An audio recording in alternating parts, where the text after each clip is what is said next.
Bonjour, bienvenue aux Semaines de l'évolution professionnelle. Donc, ce webinaire est destiné aux indépendants, mais ce qu'on va dire, finalement pendant ce webinaire sera destiné, hem, à d'autres personnes, mais il est plus focus sur les personnes, indépendants, auto-entreprises, et cetera. Vous m'entendez bien?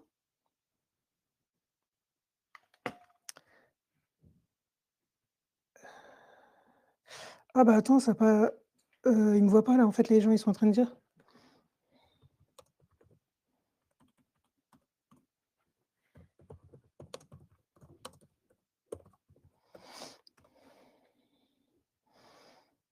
Heu, vous m'entendez bien? OK, donc on reprend. Donc, pour, qu'on passe un bon webinaire, je vais vous demander, de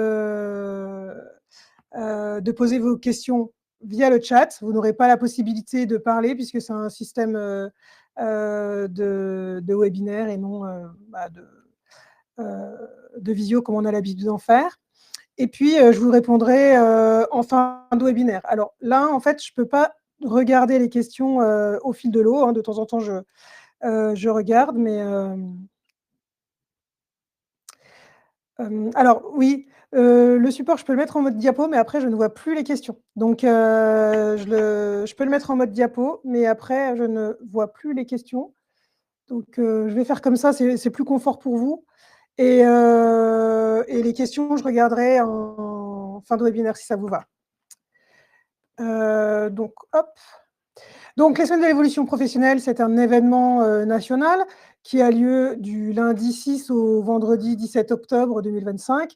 C'est organisé par APEC et Avenir Actif, qui sont des opérateurs, du conseil une évolution professionnelle, des salariés, du privé et des indépendants. Et on organise cet, événement depuis déjà, plusieurs années avec nos partenaires, régionaux et nationaux. C'est un webinaire 100 digital, gratuit et accessible à tous. Et puis, cette année, il y a 75 webinaires thématiques. Voilà. Donc moi, je suis Zora Amara, je suis directrice de projet en Grand Est pour Avenir Actif. Donc, le titre de notre, webinaire du jour, merci pour votre présence, c'est: «Je suis entrepreneur ou indépendant et je veux me former».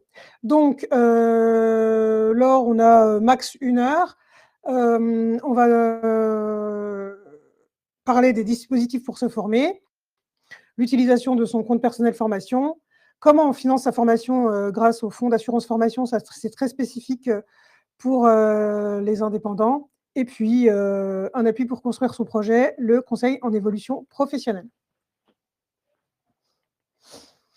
Donc, les dispositifs pour se former. Donc, quels sont les types de formations accessibles? Comment bien choisir sa formation et quels sont les dispositifs pour financer sa formation? Donc l'offre de formation, elle est quand même, plurielle. C'est-à-dire que, se former, c'est pas juste faire une formation pour acquérir une, habilitation. On peut, y arriver de diverses manières. En fait, la formation, ça englobe plusieurs produits, on va le dire comme ça. Ça peut être la validation des acquis de l'expérience, c'est-à-dire, j'ai fait une activité pendant X années et je souhaite, obtenir une certification, qui correspond. Ça peut être par exemple, je fais telle activité, pour mon propre compte pendant plusieurs années et là mon client me demande une certification en lien avec ce que je fais. Je sais pas, je suis, espace vert, quoi, je taille les espaces verts, je travaille dans ce domaine-là et j'ai un gros client qui me demande une certification dans ce domaine-là pour pouvoir, faire chez lui. Donc j'aurais besoin d'une validation des acquis de l'expérience. Alors l'exemple que je vous donne, c'est vraiment un cas d'école, hein, voilà, peut-être, voilà. Des formations non certifiantes, ça va être, une formation, je sais pas, une formation pour mieux manager, une formation qui n'est pas forcément certifiante, mais qui peut permet d'acquérir des compétences. Des formations certifiantes, alors les formations certifiantes, il faut qu'elles soient inscrites au RNCP, donc au répertoire national des certifications professionnelles ou au répertoire spécifique, mais en fait, si vous allez sur mon compte formation, vous aurez ces formations-là. Ou bien vous pouvez aller sur le site de France Compétences. Mais sur mon compte formation, vous avez toutes ces informations. Ça peut être une formation à l'accompagnement ou à la création ou à la reprise d'entreprise. Et puis, comme on l'a dit tout à l'heure, ça peut être des permis ou des habilitations. Donc l'offre de formation pour les entrepreneurs et les indépendants, ça peut être d'être accompagné dans son projet entrepreneurial. Si on part du début de l'activité, donc avant de faire son activité, on peut être accompagné dans son projet entrepreneurial. Et donc dans ce cas-là, vous pouvez faire un conseil d'évolution professionnelle qui est gratuit, un bilan de compétences, un conseil ou un accompagnement à la création ou à la reprise d'entreprise et un conseil ou un accompagnement pour assurer un avenir fiable à son entreprise. Bon, c'est la création, puis après c'est pendant la vie de l'entreprise, peut-être avoir un accompagnement pour pérenniser l'entreprise. Et puis, la validation des acquis de l'expérience, j'en ai parlé tout à l'heure. Alors, il y a beaucoup de contenu, hein, beaucoup d'écrits sur ce support, mais en fait, ça vous permettra aussi de retrouver les informations quand on vous enverra le support après le webinaire. Parce que là, bon, voilà, je parle, mais il y a peut-être après des notions un petit peu techniques que vous souhaiterez récupérer. Et dans ce cas-là, c'est bien d'avoir les éléments sur le support. Donc on l'a dit, se former pour acquérir des nouvelles compétences, hein, non certifiantes, management, mais aussi gestion d'entreprise, voilà, et puis certifiante, et acquérir le permis et les habilitations nécessaires dans certains métiers, permis de conduire, mais aussi les différents permis transport en commun ou certaines formations comme les habilitations électriques. Comment on choisit sa formation? Alors, je vais peut-être faire une petite pause là, pour voir s'il y a des questions. Heu, ah, le support ne défile pas. Mince. Bah, pour moi, les slides, elles bougent en fait sur mon retour, on en est à comment bien choisir sa formation? Alors attendez. Est-ce que les slides bougent là? Est-ce que vous avez, sur votre écran comment bien choisir sa formation?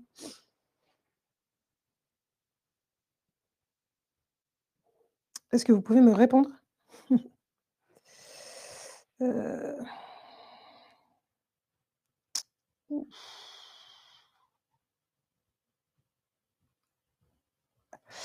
Ah, alors, ouais, en fait, je pense que le diaporama, c'est pas une bonne idée, en fait. On va le laisser comme ça, si ça vous dérange pas. Ouais, en fait, on va les laisser comme ça, on va pas mettre le diaporama et on va recommencer, on va peut-être pas recommencer, en fait, mais je vais hop, là, ça défile les slides, hein. Hop, donc bon, en fait, je pense que c'était pas nécessaire parce que je vous ai lu ce qu'il y avait sur les slides. Donc normalement, normalement, vous les avez. Donc là, les dispositifs pour se former, voilà, je vous ai présenté, la VAE, les formations, hop.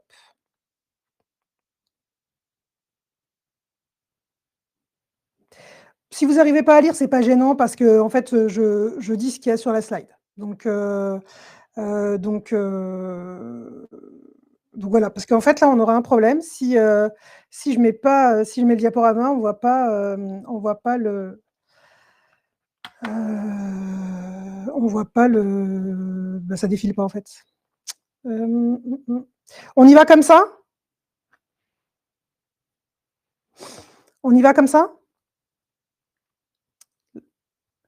Donc, comment bien choisir sa formation?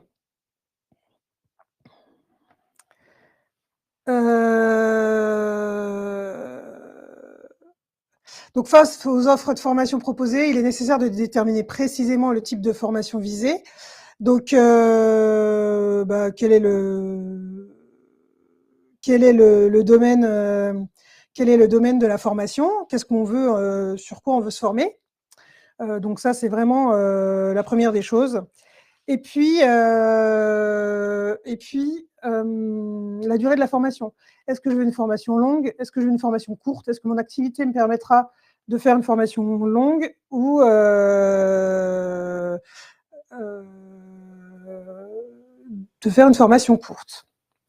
La périodicité, est-ce que je pourrais me libérer plus facilement de mon activité 3 jours consécutifs? Je sais pas, quand il y a une baisse d'activité, pour des activités qui ont une saisonnalité, par exemple? Ou bien est-ce que ça me ou est-ce que, par exemple, c'est plus facile pour moi d'être disponible tous les lundis parce que je n'exerce pas mon activité le lundi et que c'est plus facile? Voilà.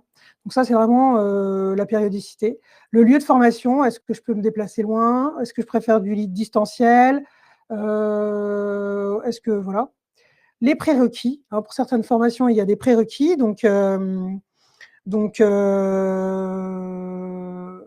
par exemple, pour telle formation, il faut que j'ai eu telle certification avant ou telle activité avant. Donc ça, c'est important dans le choix de la formation. Et bien évidemment, le coût de la formation qui peut être différent. Et là, en fait, on va parler ensuite des moyens de prise en charge de la formation. Et puis, vous pouvez aussi, on est dans l'ère du témoignage, donc vous pouvez aussi regarder les avis des personnes qui ont déjà suivi la formation. Comment on fait pour utiliser son compte personnel formation? Alors, je vais prendre des questions en attendant, avant de commencer. Tac, tac, tac. On va faire comme ça, on va prendre les questions un petit peu au fur et à mesure, c'est plus facile, que tout à la fin, en fait. Alors, qu'est-ce que j'avais comme question? Heu, Pascal, donc je travaille dans le bien-être, je suis sophrologue et je souhaiterais développer mes compétences dans les domaines complémentaires, mais beaucoup de formations du bien-être ont été retirées du CPF. Avez-vous des conseils par rapport à ça? Bah, en fait, c'est France Compétences, hein, qui décide des formations, qui sont dans le répertoire national des certifications professionnelles ou dans le répertoire spécifique. Donc si, ces formations, ont été retirées, c'est qu'elles ont été retirées de ces répertoires. Donc prenez, soit vous recherchez dans des formations certifiantes pour passer plutôt des modules dans des formations certifiantes, si ces formations-là correspondaient à des modules dans des formations un peu plus globales, ou autrement, il faudra le financer directement. Ensuite, qu'est-ce qu'on a comme question? Le CPF, on ne cotise pas en indépendant, mais on vous dira, si, on le verra ensuite. Oui, il y aura un replay. On continue? Ah bah, en plus, ça c'est génial. Ça j'adore, vous vous répondez entre vous et ça c'est parfait. C'est vraiment la dynamique, qu'on souhaite. Merci, à mes modérateurs finalement qui répondent. Donc on continue. Donc comment utiliser son compte personnel formation? Le compte personnel formation, comment il est déjà alimenté? Les travailleurs indépendants sous réserve qui payent les cotisations, la contribution à la formation professionnelle, ou les auto-entrepreneurs, on le verra plus tard sur l'URSSAF, peuvent bénéficier, cotisent au compte personnel formation. Hein, donc ça, c'est le cas, c'est géré par la Caisse des dépôts et des consignations, et pour une année entière d'activité, le CPF est abondé, donc 500 € par an dans la limite de 5 000 € et 800 € si les personnes n'ont pas de diplôme inférieur au CAP, BEP. Ça passe vite 5 000 € en fait, et après quand on est à 5 000 €, ça s'arrête. Donc il faut utiliser en fait son CPF pour qu'il continue de s'alimenter, parce qu'autrement, il arrête de s'alimenter. Et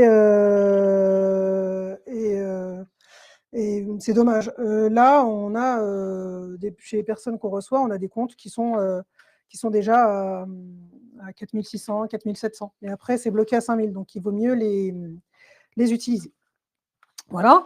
Donc, la contribution à formation professionnelle, j'en ai parlé. Et l'organisme collecteur agréé est déterminé en fonction de l'activité principale. Et j'ai vu oui, merci, j'ai pas parlé. Oui, si la personne a une RQTH aussi, c'est 800 et 8 000 €. Merci, Gianni.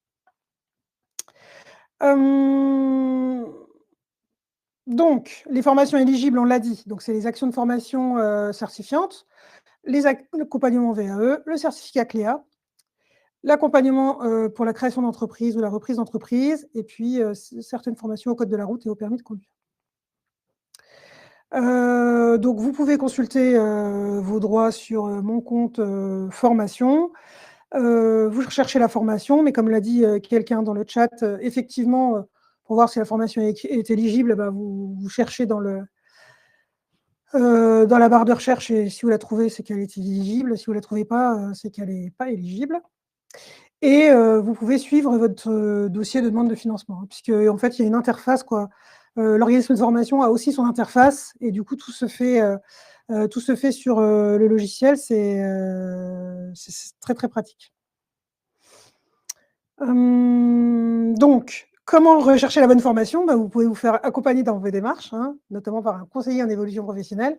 Donc on en parlera dans la suite, du diapo, mais la question, tombe, à pic. Les possibilités de cofinancement, alors ça c'est, très spécifique à certains OPCO, certaines régions qui ont, bah, des politiques d'abondement. Donc on vous a mis un peut-être en petit pour vous, mais on vous a mis un imprimé-écran, en fait, quand vous allez, au prix de la formation, il y a les possibilités de cofinancement. Donc ces aides s'affichent comme, aide au financement immédiate lors du récapitulatif. Bon, pour, s'inscrire, mon compte personnel formation, heu il faut vous connecter avec France Connect Plus, hein, donc créer une identité numérique. Bon, alors moi je l'ai fait, sur, l'identité numérique de la Poste, hein, mais bon, il y a France Identité. Mais alors ça a été, en 5 minutes, hein, parce qu'en fait, on vous demande votre, pièce d'identité. Donc si vous avez une pièce d'identité, vous faites la photo de votre pièce d'identité, vous faites la photo de votre tête, bref. Et si vous êtes moins à l'aise avec, le numérique, vous pouvez aller à la Poste, ils vous le font. Et autrement, vous pouvez aller, sur France Identité pour vous connecter, avec, une autre, votre compte Amélie ou des impôts, voilà. Donc voilà, mais ça, c'est vraiment nécessaire pour s'inscrire, à mon CPF. Je souhaite me former alors petite question, je souhaite me former au test Motiva pour réaliser les bilans de compétences, refus de France Travail, non éligible au CPF et je suis auto-entrepreneur, je n'ai que 1 400 € pour le moment. Quelle solution? Alors là comme ça, j'ai pas trop de solutions à vous proposer, allez voir un conseiller en évolution professionnelle. C'est vrai que pour, les questions, plus précises, c'est sur le projet d'une personne, on répondra pas comme ça en live parce que, il y a différents facteurs qui rentrent en compte.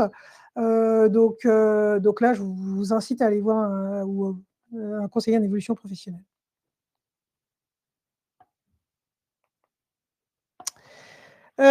Financer sa formation grâce au fonds d'assurance formation, les FAF, hein. J'ai, vu une question, plus tôt dans le chat. Est-ce qu'on va parler que du CPF ou du FIFPL? Ben, on parle, des FAF. Alors, le FAF, comment ça fonctionne?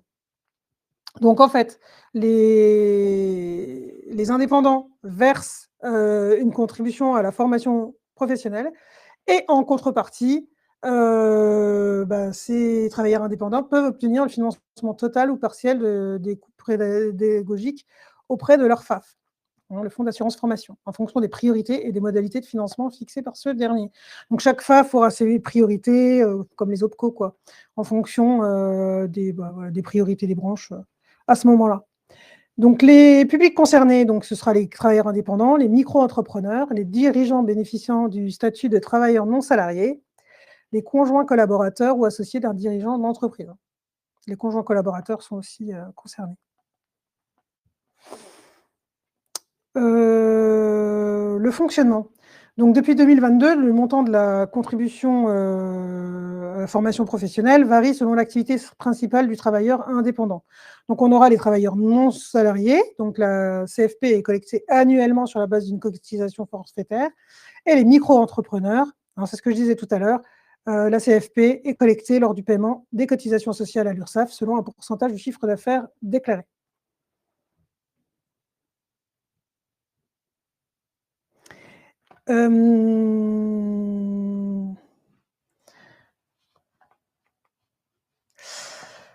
Donc, quand faire appel... Alors, est-ce que j'ai une question là? Est-ce que FAF et CPF peuvent se compléter? Je pense que oui, puisque c'est un cofinancement, on va dire.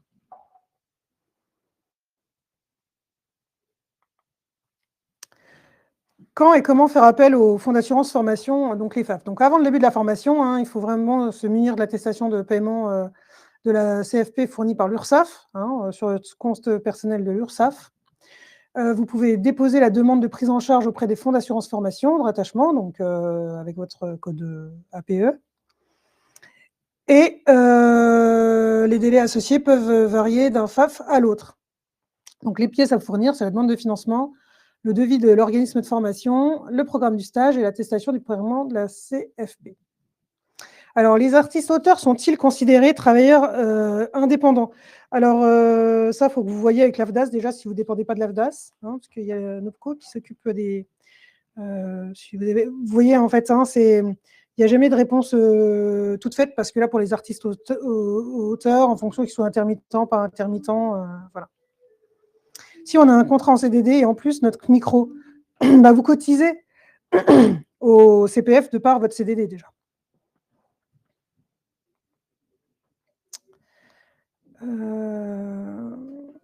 Alors, le CA minimum pour recourir au FAF, hein, comme je vais vous le dire, il y a différents FAF. Donc ça, il faut vraiment voir au cas par cas.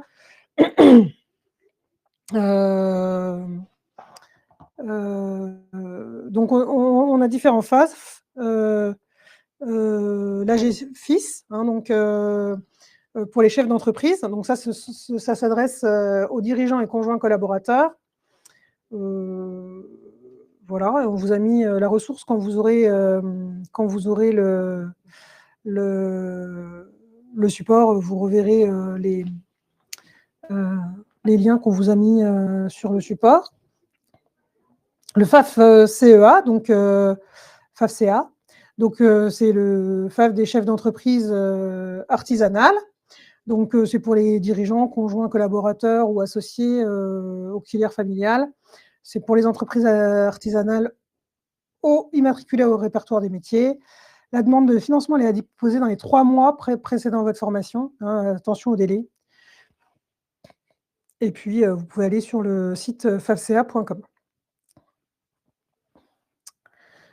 Ah, Nathalie Vasseur nous dit que le nom du FAF est indiqué sur l'attestation URSSAF. Bon, c'est très bien.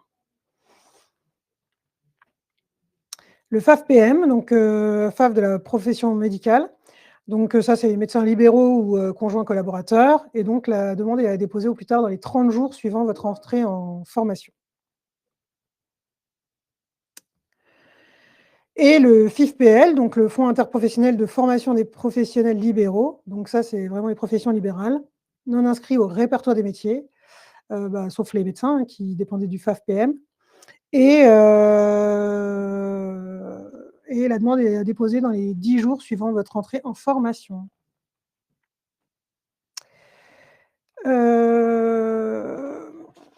On peut cumuler FAF et OPCO. Alors, je ne sais pas, parce que est-ce que vous pouvez être dans un OPCO et un FAF en même temps? Ça, je ne suis pas sûre.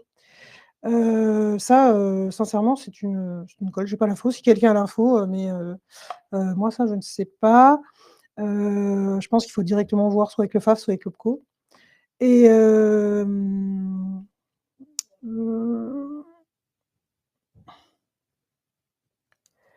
faut-il faire l'avance de la formation et nous sommes remboursés ensuite? Ça dépend du FAF. Oui, Atlas est un OPCO, oui, pour les activités de conseil. En tout cas, si vous dépendez d'un OPCO, vous pouvez aller directement sur le site de l'OPCO et vous trouverez en fonction de votre code APE, vous trouverez si vous dépendez ou pas. Bon, ça ne dépend pas que du code APE, hein, mais sur le site, vous trouverez.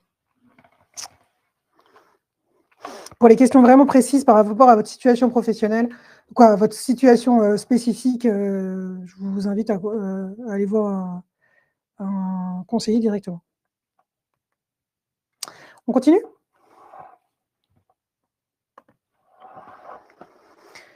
Donc, les OPCO, donc on aura l'AFDAS, hein, les artistes-auteurs, les écrivains, scénaristes audiovisuels, et la demande de financement est déposée dans les 3 semaines précédant votre formation. Au CAPIAT, pour les agriculteurs, quoi, chefs d'entreprise de culture marine ou agricole. Et voilà, et Vivea pour les entrepreneurs du vivant. Donc, exploitation, entreprise agricole. Voilà, voilà un petit peu pour les structures. Donc, et pour les dirigeants, assimilés salariés, donc ce sera les gérants minoritaires ou égalitaires d'une SARL, ce sera les présidents du conseil d'administration ou directeurs généraux d'une SA, les présidents et dirigeants d'une SAS, d'une SASU ou d'une société d'exercice libéral à forme anonyme. Donc, la contribution de formation professionnelle et la taxe d'apprentissage sont collectées mensuellement via la déclaration sociale nominative, hein, qu'on appelle la DSN, par l'URSSAF ou la MSA, et l'OPCO peut, sous certaines conditions, prendre en charge une partie du coût pédagogique de la formation, à condition que vous perceviez une rémunération comprise dans son assiette de cotisation.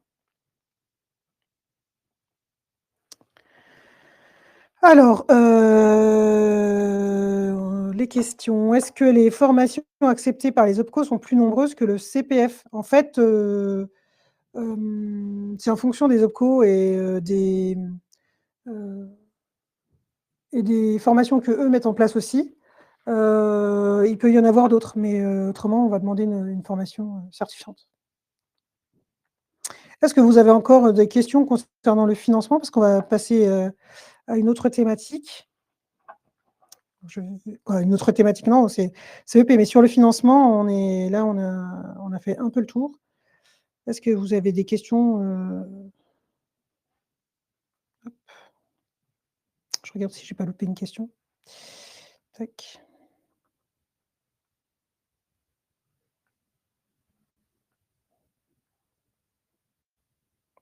Bon, bah, s'il n'y a plus de questions, on continue. Donc, on parlait d'accompagnement depuis tout à l'heure. Mon compte personnel formation, mon conseil en évolution professionnelle peut vous accompagner. Donc, le conseil en évolution professionnelle, c'est quoi? C'est un service public destiné à tous les salariés et indépendants pour faire le point sur sa situation professionnelle et, cas échéant, élaborer, formaliser et mettre en œuvre une stratégie visant l'évolution professionnelle. Donc, ce conseil est complètement gratuit. Hein, donc, c'est pour ça que c'est pour ça que finalement, c'est bien d'aller prendre conseil parce qu'il n'y a pas d'avance de frais, il n'y a pas de demande de financement, c'est complètement gratuit.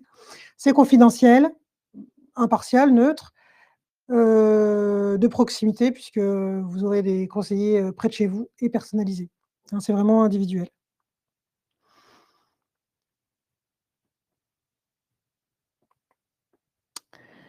Hem En fait, le conseil en évolution professionnelle, il est universel. Donc plusieurs structures délivrent ce conseil en évolution professionnelle en fonction de votre situation. Donc c'est déployé par Avenir Actif, hein, ma structure, mais aussi l'APEC pour les cadres, France Travail pour les demandeurs d'emploi, la Mission Locale pour les moins de 26 ans et Cap Emploi pour les personnes en situation de handicap, dont le handicap est un frein. Donc, quel est l'objectif du conseil en évolution professionnelle? Donc, en fait, l'objectif, c'est pas juste la reconversion, mais c'est aussi prendre du recul sur sa situation. À un moment donné, on se pose des questions, on a besoin d'y voir un peu plus clair. Parfois, de voir un conseiller, d'avoir un 360 sur un regard 360, ça permet d'y voir plus clair. S'informer sur les opportunités. Évoluer dans son entreprise, hein, la mobilité interne, choisir sa formation et cetera en fonction de ce qu'on veut. Se former, choisir sa formation, le financement, trouver un financement de formation. C'est pour ça que tout à l'heure, quand on parlait des différentes des situations spécifiques pour le financement de la formation, il vaut mieux aller voir un conseiller, comme ça il regarde par rapport à votre situation ce qui est possible de faire. Valoriser mes compétences et mon expérience, on en a parlé tout à l'heure sur notamment la validation des acquis de l'expérience. Devenir entrepreneur, donc tout ce qui est lié à la création d'entreprise. Changer de métier ou de secteur, là on est sur la reconversion, trouver un nouvel emploi et mieux dialoguer avec mon employeur, en lien avec les entretiens professionnels.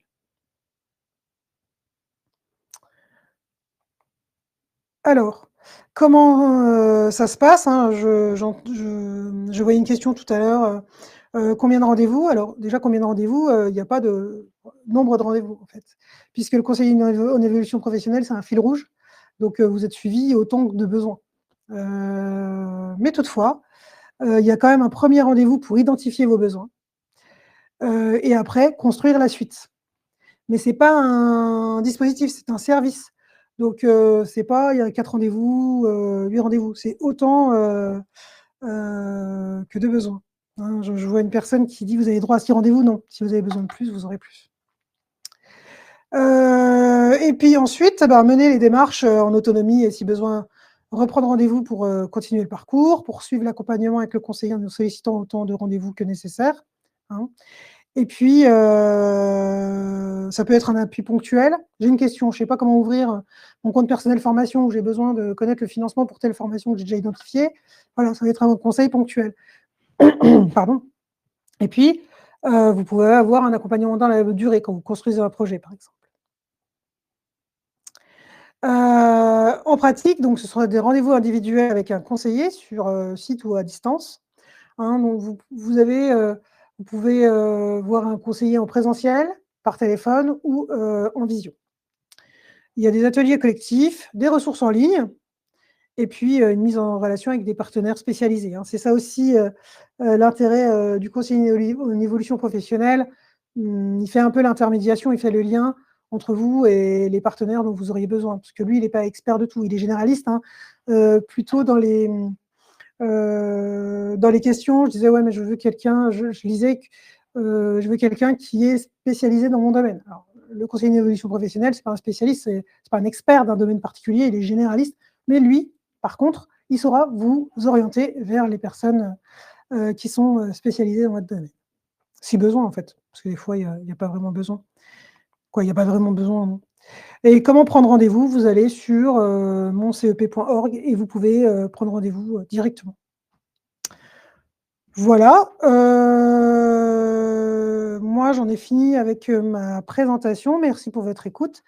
Et puis comme j'avais pas pris à boire, bah, ça tombe bien parce que là je commence à être un peu desséchée, mais il nous reste quand même du temps. Donc si vous avez des questions, on va se laisser 5 minutes pour les questions. Donc n'hésitez pas à les poser. Si vous voulez revenir sur tel ou tel point du support, n'hésitez pas. Je lis vos questions et puis sinon, eh ben, on se laissera.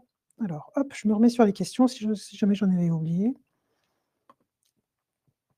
Alors, tac, tac, tac. Merci Janie.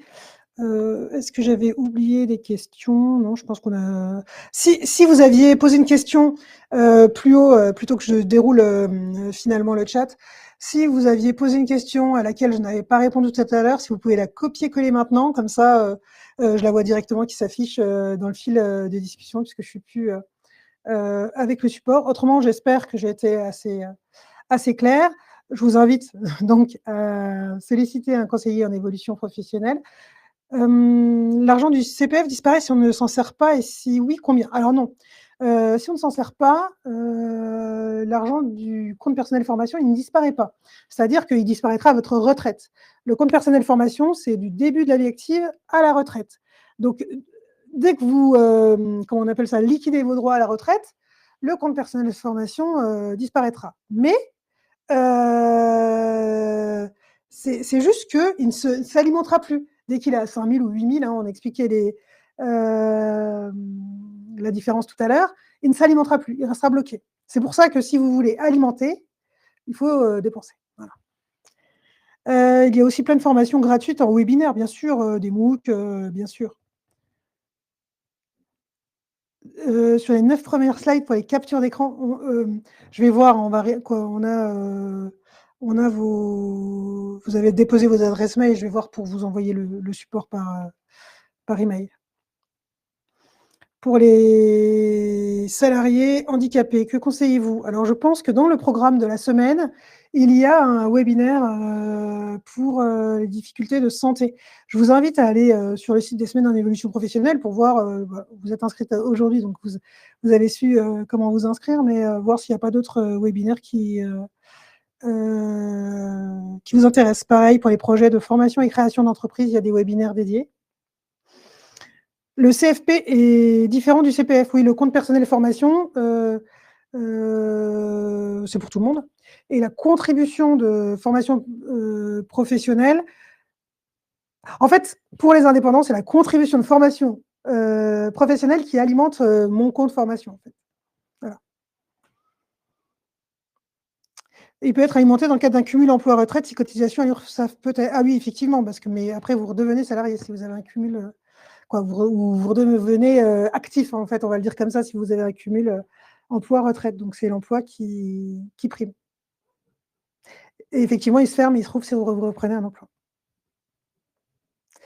J'espère que j'ai été, que ça vous a en tout cas convenu, que ça a répondu à vos attentes, ce webinaire.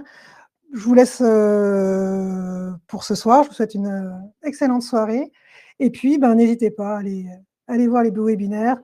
On pense à votre, support, et dans tous les cas, de toute façon, si vous n'avez pas pu, faire les captures d'écran, ou si, il y a des informations que vous vouliez revoir, dès la fin de la période, tous les webinaires seront en replay.